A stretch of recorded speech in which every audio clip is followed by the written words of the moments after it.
Dust Bunny's Cleaning and Handyman Service, 775-209-2733. The increased enforcement effort begins December 20th and runs through January 3rd. Additional officers will be on area roadways looking for and stopping drivers who are under the influence of alcohol or drugs. The Sheriff's Office reminds everyone to drive safely this holiday season, and if you choose to drink alcohol, always use a designated driver.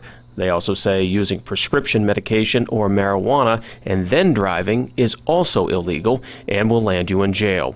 If a prescription bottle says do not operate heavy machinery, that warning also applies to the operation of a motor vehicle, a message echoed by the National Highway Traffic Safety Administration in this public service announcement. These may cause drowsiness, so until you know how you will react to the medication, do not operate heavy machinery.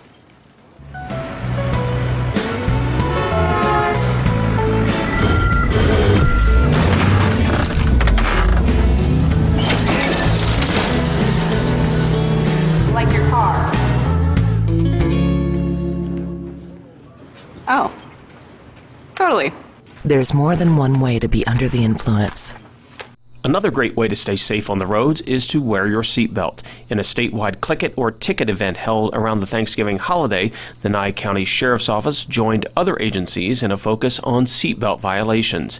From November 18th to December 2nd, the Sheriff's Office made 133 traffic stops, wrote 118 citations, and issued 29 warnings.